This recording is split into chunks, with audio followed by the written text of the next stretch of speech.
Olá, pessoal. Bom dia, ou boa tarde, ou boa noite, quem sabe? Aqui, professor Willis Ferreira, PhD, e eu estou extremamente feliz de estar junto às minhas amigas e colegas de trabalho, professora Denise, professora Jaqueline, professora Adriana, nesse evento super importante, que é sobre gênero e deficiência na educação superior. A mim coube uma tarefa muito específica, que é exatamente conversar um pouco com vocês sobre cultura inclusiva. E claro que você sabe que cultura é um termo, é um conceito, na verdade, extremamente complexo, que os autores que debatem, e que refletem e que fazem ensaios sobre esse tema e teorizam sobre esse conceito, eles falam que há múltiplas definições. Aqui, nós vamos pensar em termos de cultura, dentro especificamente do contexto da universidade ou da educação superior, eu prefiro dizer instituições de ensino superior, e vamos pensar em cultura em termos do modus operandi. O que é que acontece dentro desse contexto que também é extremamente complexo?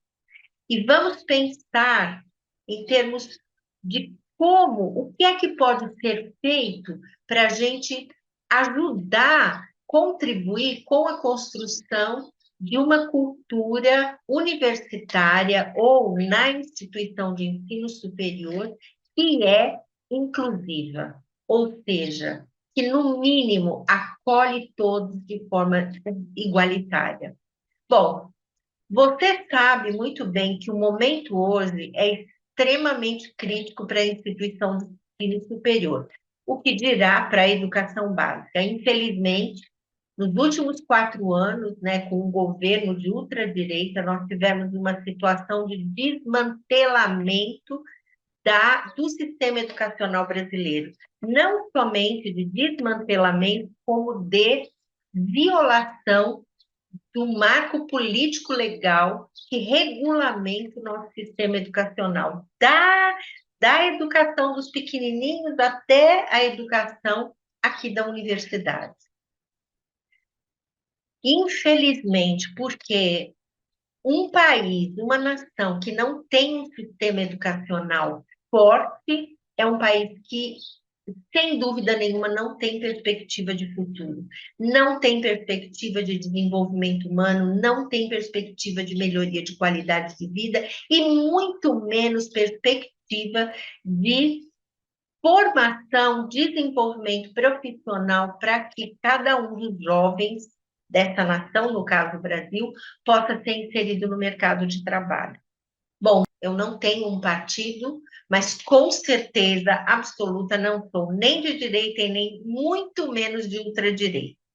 Então, graças ao universo e aos mestres maravilhosos que estão presentes na nossa vida, nós tivemos uma eleição que colocou na presidência do país, de novo, Lula pela terceira vez. Embora tenha sido criado ao longo desses 4 anos essa ideia de polarização, sem a menor sombra de dúvida, o Lula era o candidato, sem dúvida, melhor para assumir a presidência.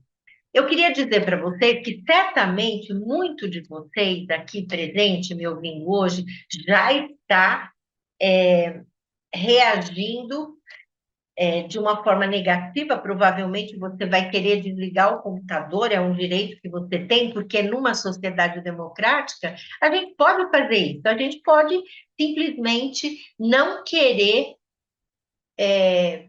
penetrar num determinado tipo de reflexão. E existem inúmeros temas que são chamados em pesquisa, em ciência, de temas sensíveis.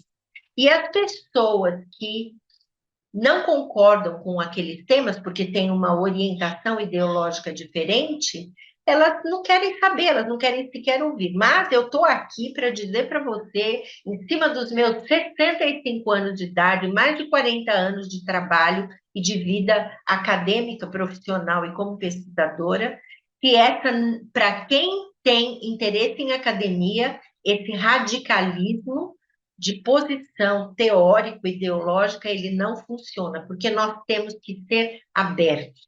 A ciência, ela tem como essência exatamente as mudanças de conhecimento, as chamadas rupturas paradigmáticas, né? Então, o conhecimento, ele vai modificando ao longo dos anos, das décadas, dos milênios. Enfim, minha gente, vamos então aproveitar e falar sobre fortalecer a cultura inclusiva na universidade. E eu espero que a minha contribuição te ajude a rever os elementos que fazem parte hoje da sua vida. Queria finalizar essa fala inicial dizendo que eu sei que muitos colegas, tanto da UFPB, que é a minha universidade de origem, né, na qual eu me aposentei, como colegas de outras universidades que terão oportunidade de assistir a esse vídeo, vão me criticar, mas como eu acabei de falar, democracia pressupõe a possibilidade de emitir a sua opinião, e hoje eu estou aqui numa posição de poder, em que eu posso falar como eu enxergo o que está acontecendo na educação superior e como nós podemos melhorar esse contexto tão importante para o desenvolvimento de uma nação, como também na democracia se pressupõe crítica. E, portanto, eu estou aberta às críticas, como já levei muitas críticas, feias algumas, mas tudo bem, faz parte, cada um tem o seu estilo. Enfim, gente, feliz de estar aqui com vocês e mais feliz ainda de poder contribuir um pouquinho com essa reflexão. Então, eu vou compartilhar alguns slides, são originais, eu quero que vocês saibam disso, e eu espero que esses slides ajudem vocês nesse processo tão importante da sua caminhada, da sua jornada acadêmica. Então, fortalecendo culturas inclusivas, pós-graduação e graduação no Brasil em debate. Bom, qual que é a minha motivação, né? Minha motivação são vocês, estudantes.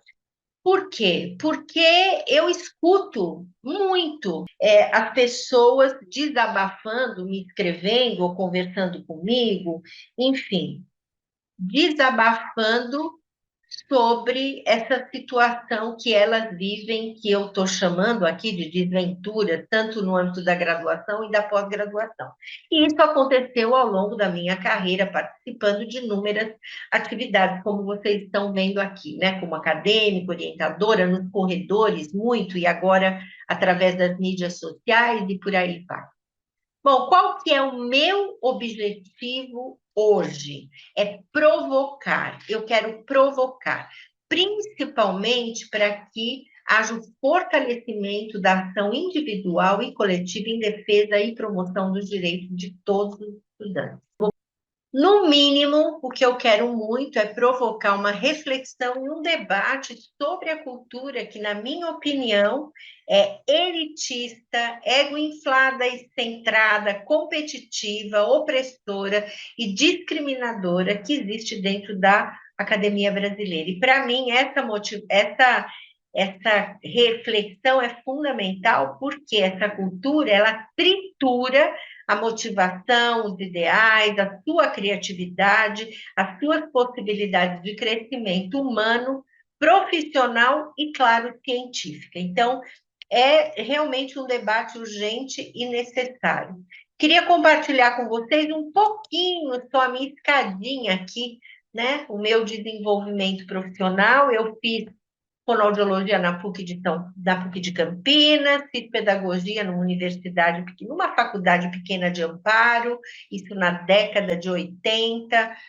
Fiz uma especialização que na época nem era considerada especialização, mas foram 2 anos de curso com essa senhora aqui, que era Maria Alicia Romanha, que desenvolveu um psicodrama pedagógico, foi maravilhosa e me ajudou muito ao longo da minha carreira. Na Unicamp eu fiz um mestrado em educação e já como professora da UFPB eu tive a oportunidade de também na década de 90, né, no século passado, ir para a escola de educação na Inglaterra, na Universidade de Manchester, onde eu fiz um mestrado em ciência e fiz também um doutorado em filosofia, por isso eu sou PhD, né, Philosophy Doctor. Bom, todo esse percurso lá desde a década de 70 me deu, assim, me forneceu, me favoreceu a aquisição de inúmeros conhecimentos. A educação superior, ela é uma escolha para a vida. Não importa se você faz parte de uma classe menos privilegiada economicamente ou privilegiada economicamente, mas é uma escolha. Só que sempre há múltiplas opções. E isso é o que é o complexo. E também não há garantias de sucesso, porque você pode, como foi o meu caso, eu iniciei minha vida universitária como fonoaudióloga, trabalhei quase 15 anos como fonoaudióloga, terapeuta, e depois eu virei pesquisadora e fui trabalhar na área de, inicialmente chamada educação especial, e depois educação inclusiva, desenvolvimento de organizações e por aí vai, ok? Bom, outros elementos também importantes, né, que tem a ver com essa bifurcação, vou por aqui ou vou por ali, com as escolhas que nós fazemos, é exatamente todas essas possibilidades que você tem, né? Você vai fazer uma graduação, vai fazer mais de uma graduação, vai fazer um monte de especialização, ou você vai investir em mestrado, em doutorado, em pós-doutorado, vai seguir a carreira acadêmica, vai estudar no exterior, vai ficar aqui no Brasil, vai ficar na sua região, vai mudar para outro estado, enfim, ou você quer fazer concurso público, ou você quer ser professor, enfim. Então, são múltiplas possibilidades. Então, esse é um momento muito difícil de escolha para você. Veja só o que acontece. Um elemento chave aí é que se você vai para a universidade, escolhe a universidade, você tem que saber que a academia é um espaço de altas demandas intelectuais. Então, você vai ter que gradualmente se adaptar a esse contexto específico que é de demanda intelectual. Avaliação contínua de prazos para elaboração, entrega, submissão, né, de trabalhos acadêmicos. E também, claro, vem na esteira o estresse, as tensões, os conflitos, e tudo isso afeta muito a saúde mental e a capacidade de produção. Com muita frequência, as pessoas se sentem muito incompetentes dentro da universidade. E é claro que isso tem a ver com a cultura, que não é uma cultura inclusiva, é uma cultura elitista e é uma cultura que não favorece o desenvolvimento humano, como a gente vai ver já já. Bom, claro, não tem jeito. A academia, infelizmente, aqui no Brasil, ela é um espaço de caminho solitário. Então, você vai descobrir que você está sozinho, mesmo ou sozinha, mesmo que você tenha amigos, colegas, ainda assim é um espaço de caminho solitário, que inevitavelmente gera sofrimento. E esse sofrimento é o que está na base mesmo da baixa qualidade da saúde mental. Muitas pessoas têm muitas dificuldades e precisam de apoio. Então, você precisa estar consciente desses processos para poder fazer essa escolha e estar preparado para lidar com o que quer que venha no seu caminho. É claro que o ideal seria isso, seria um lugar de alegria, de autorrealização, de autoconhecimento e de formação também, e preparação para o mundo do trabalho, para o mundo da docência, mas de qualquer forma, infelizmente, com uma frequência muito grande, as suas vozes dos estudantes não são ouvidas ou quando você fala um pouco mais alto, elas são silenciadas, né? A universidade, infelizmente, ainda tem essa característica opressora. Ela não quer saber o que as pessoas pensam, e principalmente os estudantes, que, em princípio, se espera tem que se submeter ao que quer que seja, mesmo quando esse o que quer que seja impróprio, incorreto, antiético e por aí vai. Claro que existem inúmeras barreiras ao desenvolvimento dessa cultura inclusiva que a gente já vai entender o que é. existem inúmeros desafios que você vai ter que aprender a enfrentar, mesmo com a sua voz silenciada ou não ouvida. E esses desafios que você vai ter que aprender a enfrentar significa basicamente o seguinte: tá bom, os desafios existem, ou eu vou me manifestar, ou eu não vou me manifestar, mas eu vou percorrer esse caminho ao meu favor, ou seja, eu vou investir na minha formação, na minha qualificação, vou apoiar meus colegas, vou criar um grupo de apoio, vou me articular com diferentes atores e atrizes dentro da universidade para poder concluir essa etapa da minha vida e penetrar no mercado de trabalho da melhor maneira possível. Quais seriam alguns desses desafios quando se trata da vida acadêmica? Primeiro, você entra na universidade com altas expectativas, um sonho incrível, super motivado, mas aí você tem um total desconhecimento sobre essa experiência acadêmica que é nova. Aí você vai, de repente, se descobrir com uma sobrecarga de trabalho acadêmico de natureza disciplinar imensa, e, além disso, você vai ter que aprender um pouco sobre ciência e pesquisa, geralmente áreas pouco privilegiadas na formação em graduação. Na pós também, mas um pouquinho melhor. Essa natureza disciplinar é um problema, porque, como você sabe, os professores e professoras não dialogam entre si. Embora você esteja sendo formado para uma área específica, a disciplinaridade ela é fechada na disciplina. Então, não há interdisciplinaridade, muito menos transdisciplinaridade. Aí você descobre o quê? Você descobre que você está sozinho, sozinha, e fica perdido.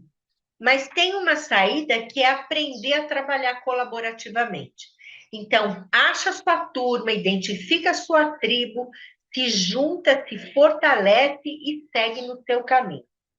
Claro que na vida acadêmica, um elemento continuamente presente é o medo do fracasso, da incompetência, da crítica, porque não estudou o suficiente, porque não sabe o suficiente, porque não é capaz de se expressar bem. É tudo negativo. Sempre são os elementos relacionados à impossibilidade. Mas, na verdade, isto não é verdadeiro. Porque se nós mudamos a cultura da universidade, se nós criamos um sentimento de autocrença, de autoconhecimento, do sentido de autocompetência, todas as pessoas se desenvolvem. A neurociência hoje, ela mostra a importância dos estímulos externos e do tipo de pensamento, sentimento e comportamento que a gente desenvolve ao longo da nossa vida, para o nosso sucesso. Então, dentro da universidade, infelizmente, nessa cultura opressora elitista, o que ela faz? Ela cria um sentimento de medo, de fracasso, de incompetência, um medo horrível da crítica e por aí vai. Um outro problema muito sério na vida acadêmica é que não há uma formação em metodologia de pesquisa, o que hoje é fundamental. Nós estamos cada vez mais caminhando para dentro desse universo tecnológico que muda rapidamente, que nos permite acessar conhecimentos de uma maneira relâmpago. E a gente ainda, dentro da universidade, não enfatiza a importância da capacidade de autonomia para buscar informações. Então, nós temos poucos fundamentos científicos na nossa formação, em qualquer área de conhecimento. É por isso que o número de pesquisadores e pesquisadoras no Brasil é muito pequeno ainda.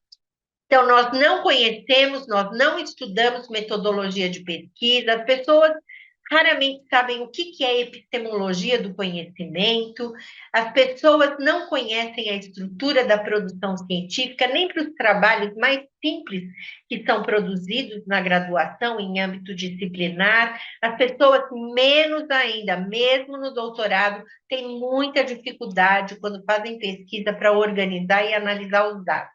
E essa formação é fundamental para o nosso sucesso na graduação e principalmente na pós-graduação.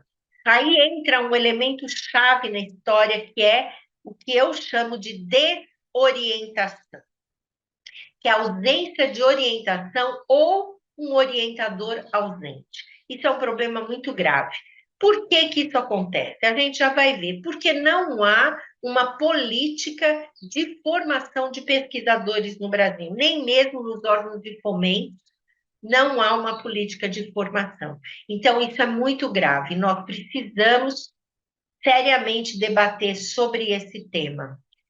E, finalmente, o que eu acho terrível, que eu chamo de escravidão acadêmica, que, na minha opinião, é apropriação indébita da produção dos estudantes. Ou seja, aqui no Brasil a gente tem uma cultura que é praxe nas universidades e faculdades brasileiras, que quando você faz um TCC de qualidade, se você vai publicar, você tem que colocar o nome do seu orientador ou orientadora. E não, você não tem que colocar. E muito menos você tem que colocar o nome deles em primeiro lugar. Não.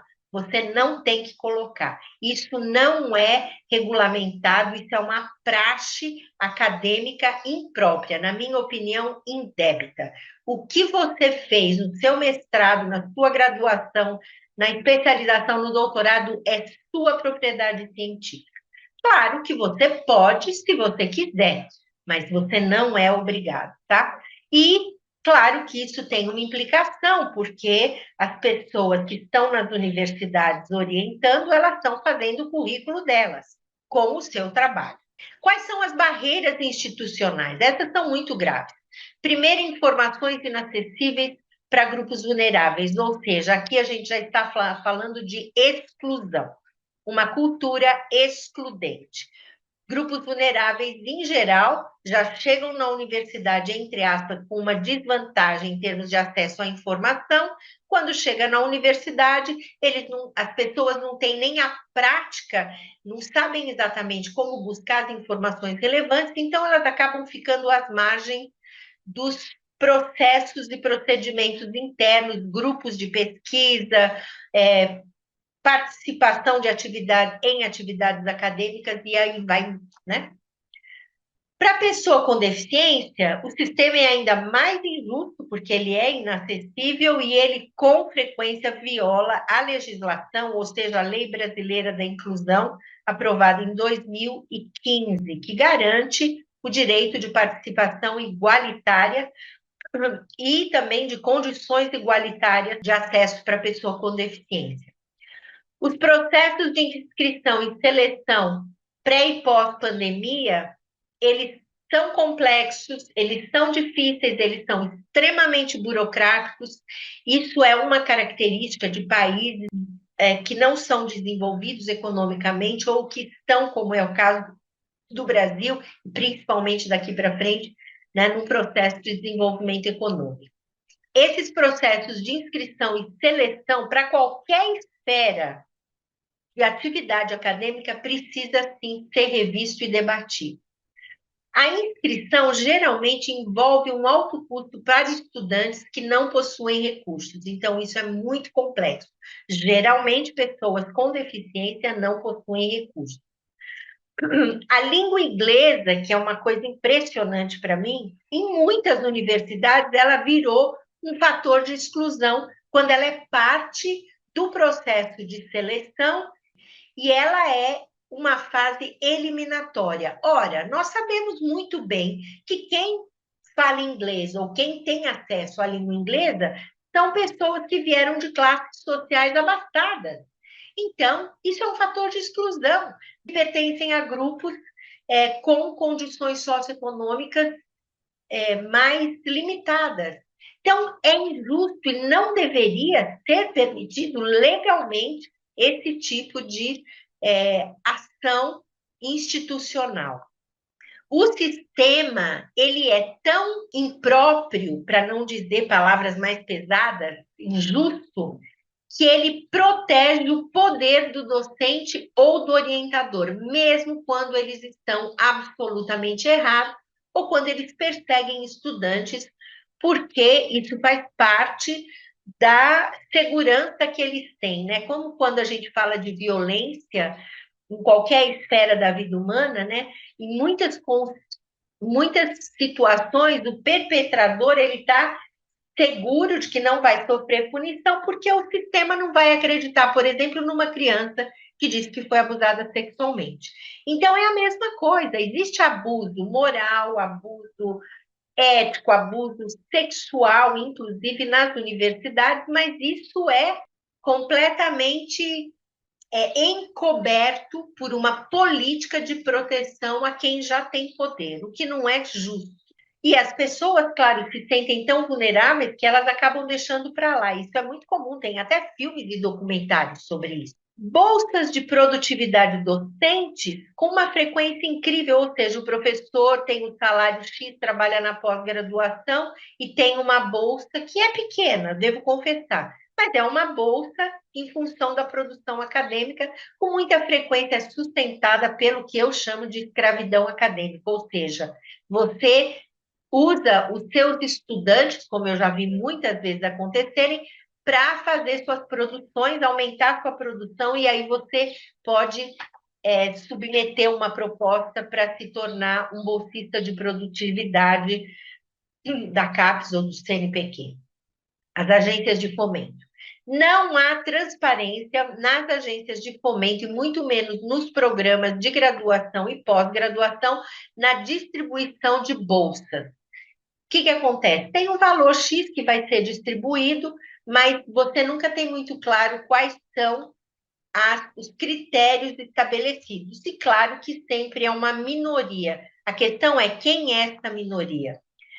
Não há transparência na distribuição, ok? As oportunidades, elas são desiguais dentro das universidades, existe sim o nepotismo, né? O privilegiamento daqueles que são próximos, o clientelismo, o privilegiamento daqueles que são articulados politicamente e estão presentes nos processos de seleção. Ninguém discute isso. Gente, essa lista que está aqui de barreiras institucionais todas servem como objeto de estudo para teses de doutorado, dissertações de mestrado e até mesmo TCC. Claro que você vai ter dificuldade para levantar os dados dentro da instituição, principalmente para quem trabalha na instituição, porque isso, como eu já disse, é velado, mas você pode ouvir as pessoas que sofrem essas discriminações.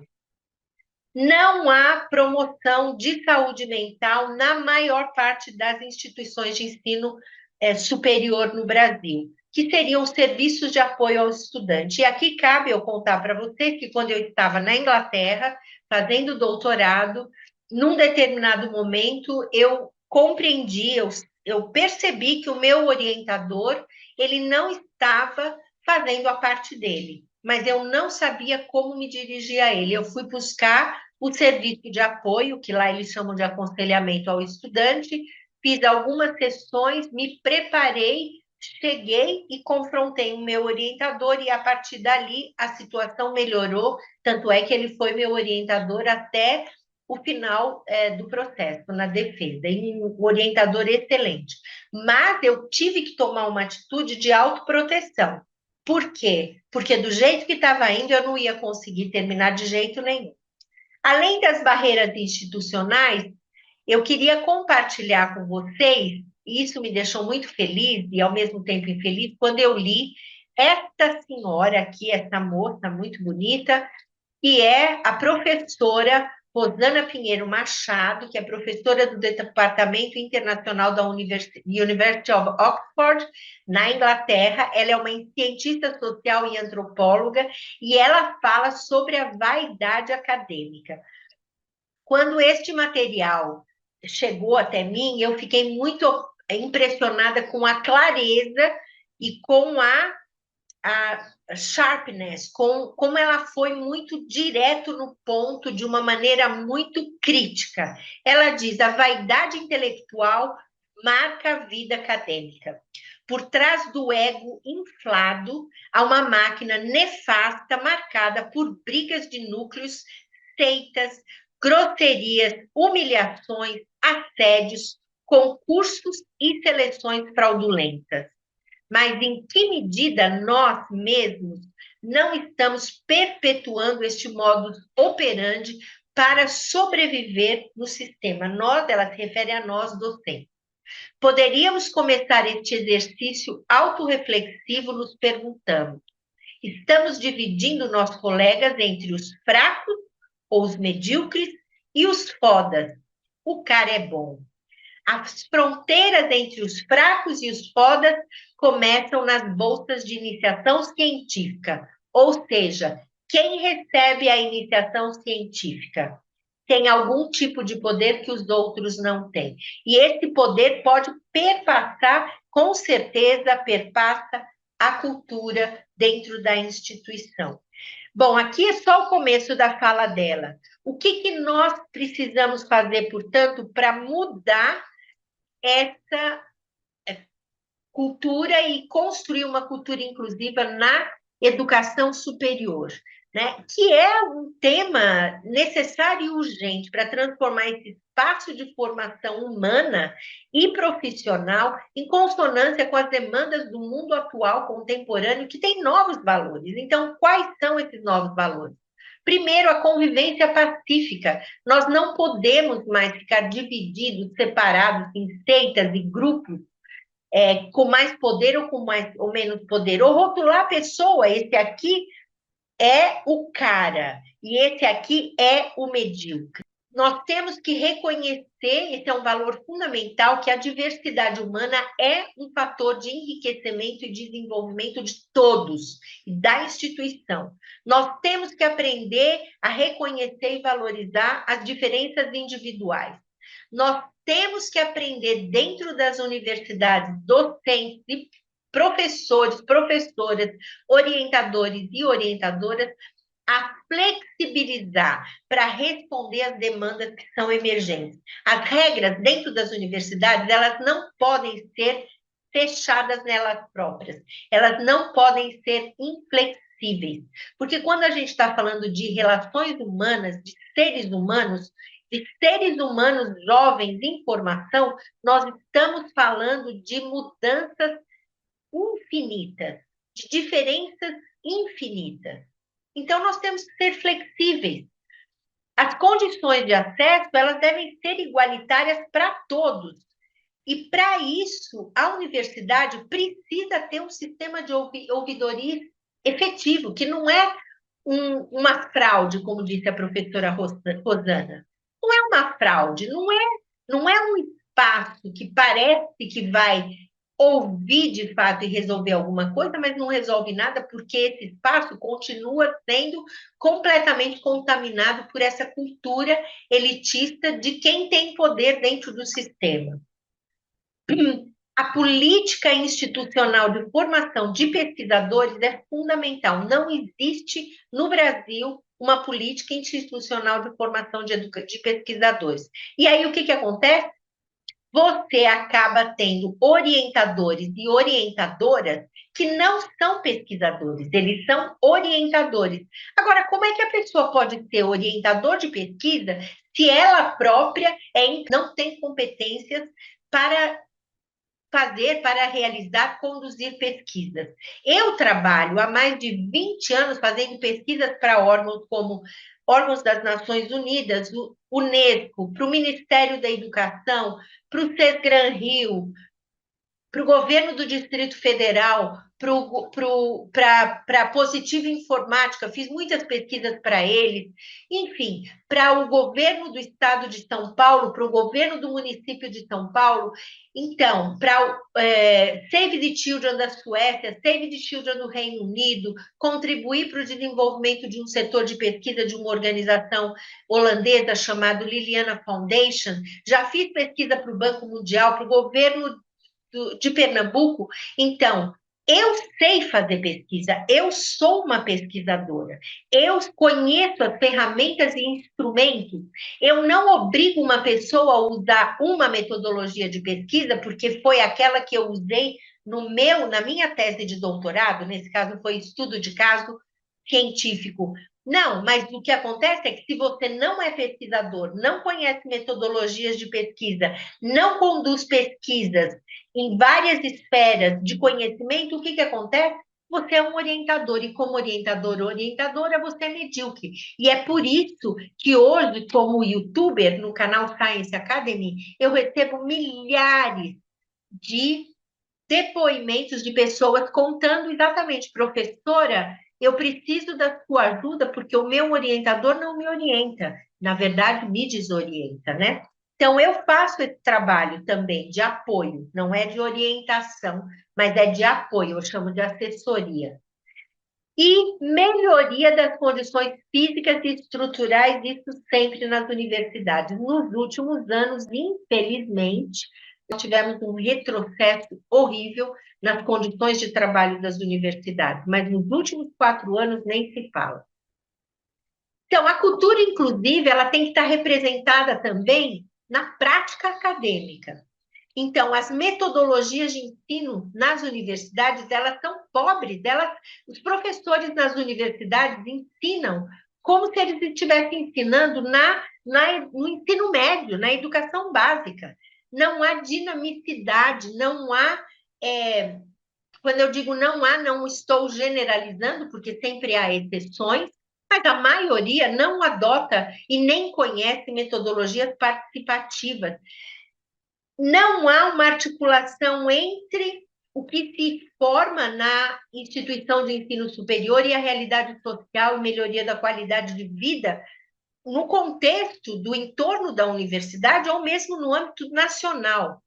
As condições de acesso igualitário ao currículo e materiais e recursos, elas não existem. Então, as universidades, elas precisam ter um setor preparado para, através de pesquisa, identificar as demandas e buscar alternativas com contribuições participativas das pessoas que precisam daquelas modificações em função das suas demandas pessoais. E não estou falando somente de pessoas com deficiência.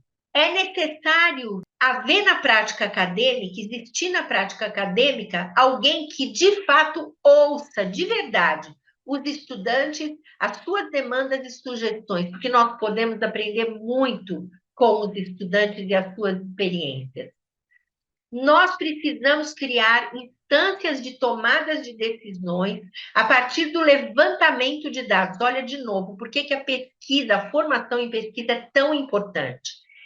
Para que seja possível desenvolver práticas acadêmicas inclusivas que são empoderadoras e que também fortalecem a democracia. É muito importante que seja possível na universidade identificar diferenças, tanto diferenças individuais como de grupos, coletivas, e aí buscar flexibilizar a oferta curricular, pedagógica, tecnológica, de acordo com as demandas que vão emergindo no processo.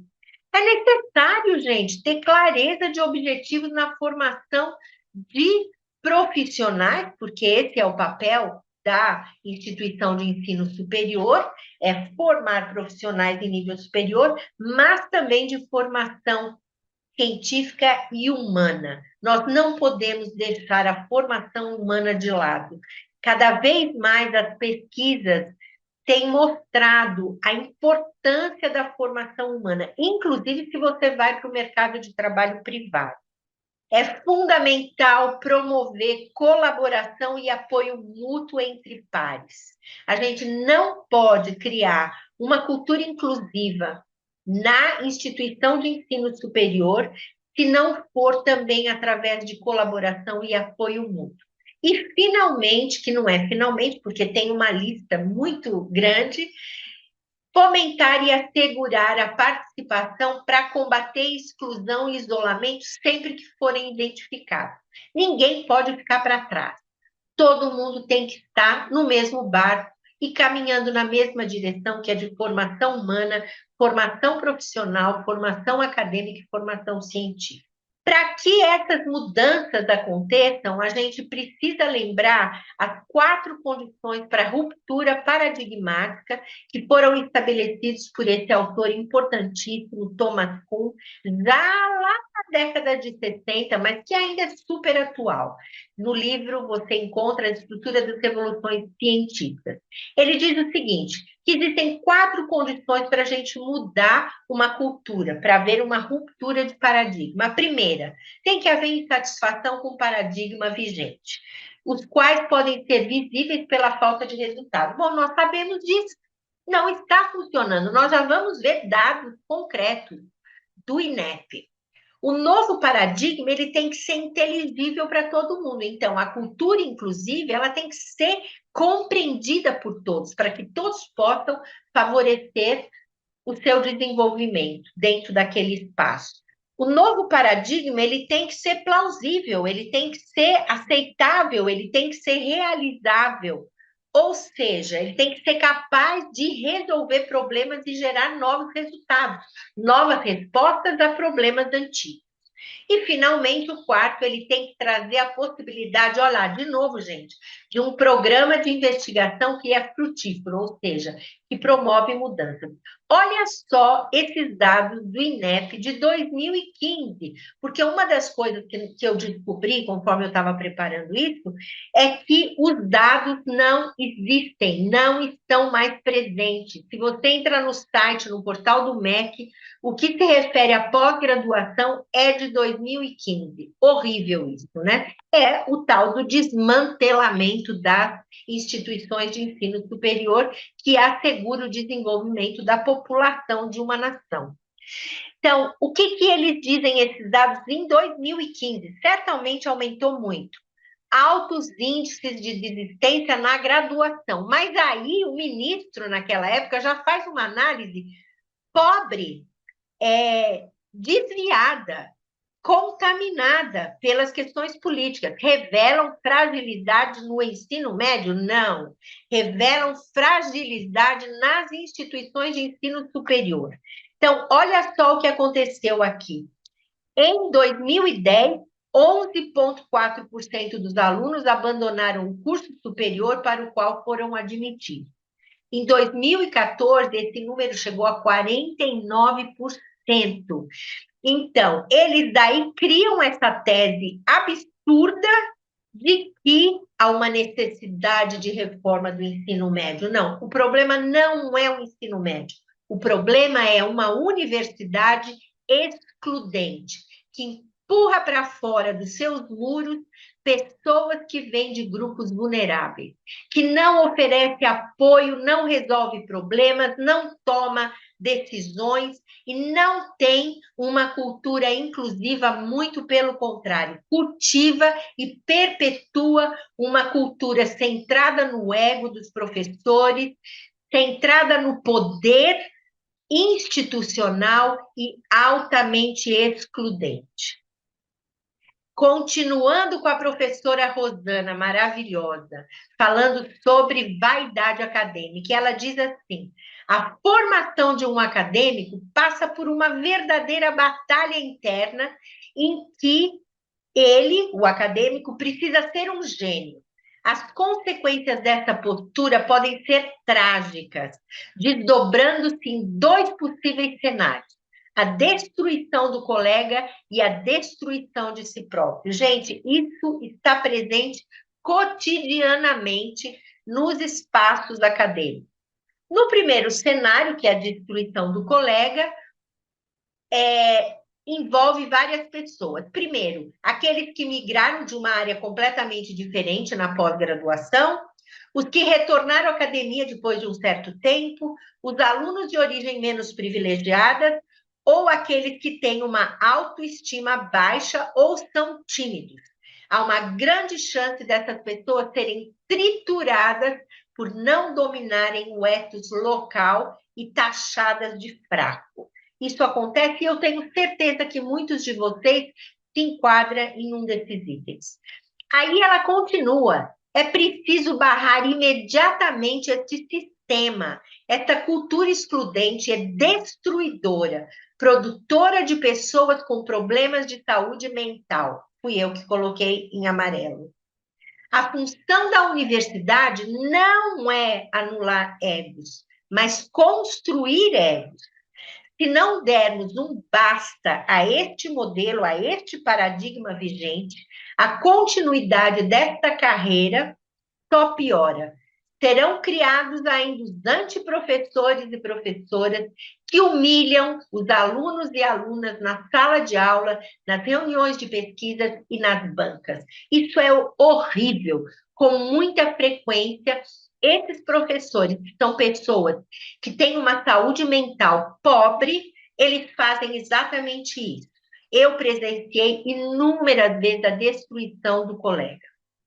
Antiprofessores que coagem para serem citados, tá vendo? Você tem que me citar. Uma vez uma colega minha na banca virou para a moça, para mim orientanda que estava defendendo, disse, como você não me cita aqui no seu trabalho? Ora, não cita porque tem milhares e você faz escolhas. Isso não significa que você é melhor ou pior e nem que o trabalho é melhor ou pior. E abusam moralmente e até sexualmente. Gente, nas universidades ocorre abuso sexual e a gente precisa compreender, porque esse é um fenômeno muito grave, de sedução e abuso dos seus subalternos. Eu escrevi seus escravos acadêmicos. Então, essa professora é incrível. Aí eu termino aqui com 4 pilares da educação, mas voltado para a educação superior. Vamos ver. Vocês já sabem que a cultura inclusiva adota valores e princípios que são alinhados ao mundo atual. Então, nós não podemos falar de cultura se nós não falarmos de política institucional e de práticas pedagógicas no ensino superior. Então, nós precisamos envolver esses 3 níveis: instituição, prática pedagógica e produção e formação para produção científica. Os pilares, o primeiro é aprender a conhecer, ou seja, formar profissionais ou pesquisadores e pesquisadores comprometidos com a produção que tenha qualidade acadêmica.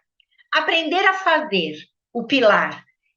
A fazer o quê? Estudos e pesquisas cujo conhecimento teórico promova avanço e vise a promoção de desenvolvimento humano e social, local, regional e nacional. Aprender a viver juntos, que significa cultivar nos diversos espaços de formação superior o acolhimento e a tolerância teórico-científica. Parar com essa bobagem, que eu sou dessa linha e aquela não presta. Isso é uma pobreza intelectual, porque todas as linhas teóricas, metodológicas, científicas, elas são complementares, elas são necessárias, é assim que a gente avança com o conhecimento.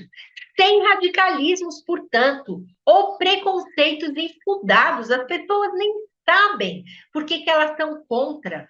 É a história da polarização, as pessoas não entendem, elas são contra o PT, mas não entendem o que é que acontece quando se trata de ultradireita. Assim como a inclusão e o intercâmbio teórico de correntes e escolas de pensamento nacionais e internacionais. Nós precisamos sair do triângulo ali, que é Portugal, Espanha, Brasil. Nós temos inúmeros países aqui na América Latina, nós temos outros países de outras línguas, a gente precisa criar coragem para romper esses vínculos colonizadores, né?